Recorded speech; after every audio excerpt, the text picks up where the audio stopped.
So hey guys, what's up? This is AJ and today in this video we are going to talk about a very interesting topic।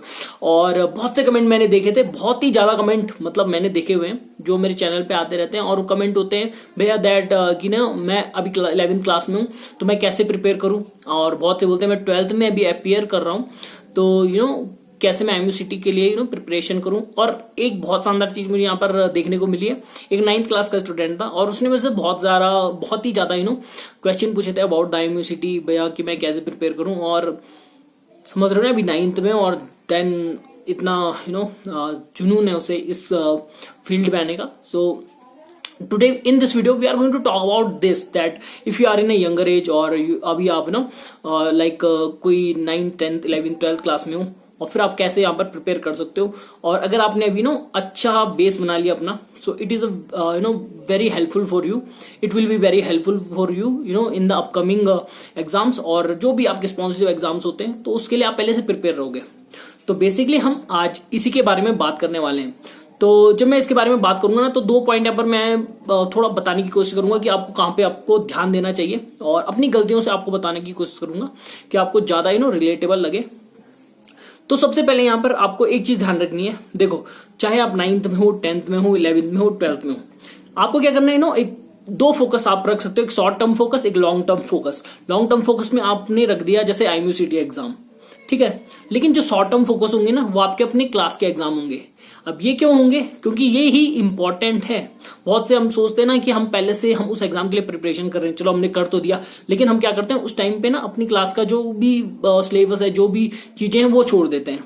तो हम कर तो उसके लिए रहे हैं, लेकिन आपको ये चीज पता होनी चाहिए जो भी एमयूसीटी में आता है, बेस जो उसका बेस है ना, जो पूरा टोटली डिपेंड है वो 11th क्लास और 12th क्लास में।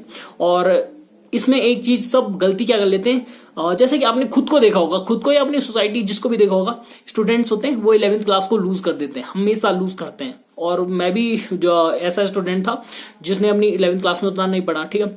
और आप खुद को एक एग्जाम्पल की तरह देख सकते हैं, क्योंकि मुझे पता है 11th क्लास में कोई ध्यान नहीं देता उतना, और 12th क्लास में जस्ट बोर्ड के लिए हम ज्यादा प्रिपरेशन करते हैं, लेकिन 11th में जो बेसिक्स हम छोड़ देते हैं ना वो बहुत इंपॉर्टेंट रहते हैं और सारे एग्जाम में आते हैं यार वो। खासकर जब एमयूसीटी की बात करता हूँ और खासकर फिजिक्स की जब मैं बात कर रहा हूँ तो ये समझना 11th क्लास उसका बहुत ज्यादा क्वांटिटी, बहुत ज्यादा पोर्शन में आता है। तो 11th क्लास बहुत इंपॉर्टेंट है।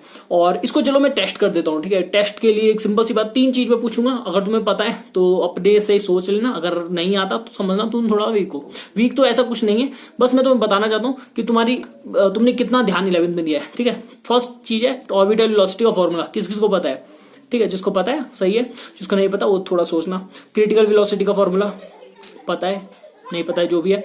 और लास्ट कोई nth सेकंड में डिस्प्लेसमेंट का फॉर्मूला, ठीक है। तो ये तीनों सिंपल सा मैंने इसलिए बताया थोड़ा सा तुम टेस्ट कर सको खुद को कि तुमने कितना पढ़ा हुआ है और कि तुम कितने प्रिपेयर हो। जस्ट 11th का ही था ये सारा, और मैकेनिक्स से ही पूछा है मैंने, ठीक है। और बहुत आसान है और इम्पोर्टेंट ये टर्म्स होती हैं, तो ये इनके बारे में अगर आपको पता है तो बहुत अच्छी बात है, ठीक है।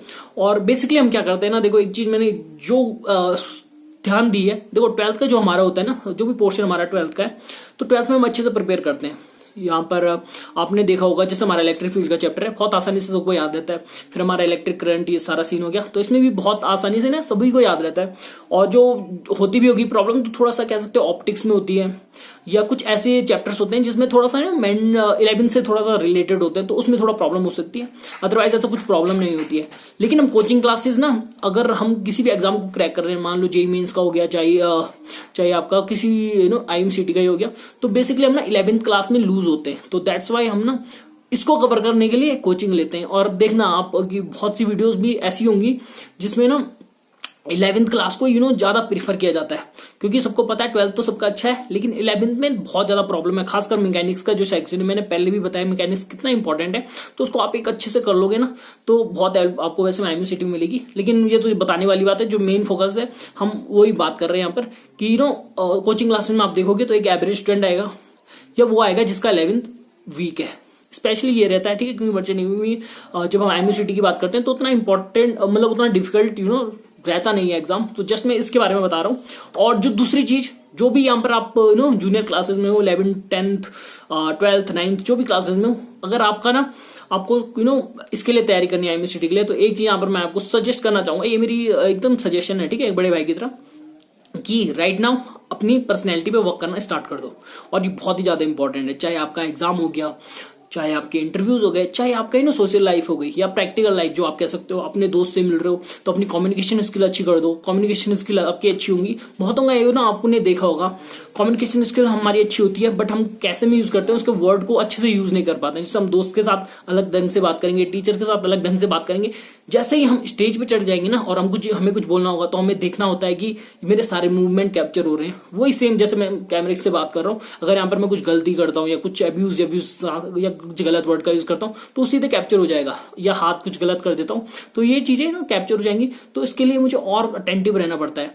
तो वैसे ही सेम थोड़ा सा अपनी पर्सनैलिटी पे वर्क करो, फिजिकली अच्छे हो जाओ, मेंटली एकदम फिट हो जाओ। फिजिकली का मतलब है घर में होम वर्कआउट आराम से कर सकते हो, और home workout is very good for you. अगर आप एक अच्छी यंगर एज में हो तो आप बिल्कुल कर सकते हो। मेंटली फिट हो, मेंटली फिट के लिए बात कर सकते हैं, नोवेल आप पढ़ा करो, आप जो आपकी नोवेल्स हो गई, मोरल वैल्यूज की किताब हो गई, जो भी मतलब थोड़ा सा अच्छे एकदम बेसिक जो चीजें वो आपकी स्ट्रांग होनी चाहिए। और साथ में जैसे कि हम बात करें, जैसे आपकी पॉलिटी है, ठीक है, पॉलिटिक्स जो होती है, तो उसमें थोड़ा सा फंडामेंटल राइट्स के बारे में जान लो, जिससे आपको सोशल अवेयरनेस आएगी, आपको पता चलेगा दैट आपके पास कितनी ज्यादा पावर्स हैं। जैसे कि बहुतों को ये पता नहीं है, अगर पुलिस ने यहाँ पर किसी को अरेस्ट कर दिया है तो 24 आवर के अंदर उसे कहीं दिखाना पड़ेगा, मतलब जो मुजरिम होगा ना, मुजरिम मतलब जिसको पकड़ा हुआ है उसको कहीं कोर्ट में ले जाना पड़ेगा, मतलब उसकी सुनवाई करानी पड़ती है। बहुत से लोगों को पता नहीं है, इसीलिए ये चीजें, बस ये सोशल अवेयरनेस की बात कर रहा हूँ। और ये चीजें अगर आप कर लोगे साथ में तो खुद से आपको नॉलेज आ जाएगा और फिर आप बहुत कॉन्फिडेंट महसूस करोगे। आपको एक जब चलोगे ना कहीं तो आपको खुद से फील होने लग जाएगा that I am superior than others, ये वाली फीलिंग आ सकती है, या कॉन्फिडेंट वाली फीलिंग आ सकती है, और बहुत सी चीजें आपको पता चल जाएंगी। ठीक है, तो बेसिकली इसमें मेरा यही कि मतलब है, मतलब जो मैं कहना चाहता हूं कि 2-3 चीजों में आप ध्यान रख सकते हो। सबसे पहले अपना बेस स्ट्रांग से स्ट्रांग कर सकते हो। अभी आपके पास बहुत ज्यादा चांसेस हैं। जैसे आप 11th में हो तो अच्छे से पढ़ लो, कोई प्रॉब्लम नहीं है, मस्ती भी करो, जो भी है करो, लेकिन थोड़ा सा स्ट्रांग करो। ऐसा नहीं कि आप इसे छोड़ रहे हो, ऐसा वाला सीन मत करना। और 12th में हो तो कोई प्रॉब्लम नहीं है, 12th ही अच्छे से कर लो कि आपको जस्ट 11th का पोर्शन ही कवर करने को करना पड़े लास्ट में। और जब हम बात करते हैं पर्सनैलिटी की, तो ये तो डे टू डेली लाइफ है, डे टू डे लाइफ है।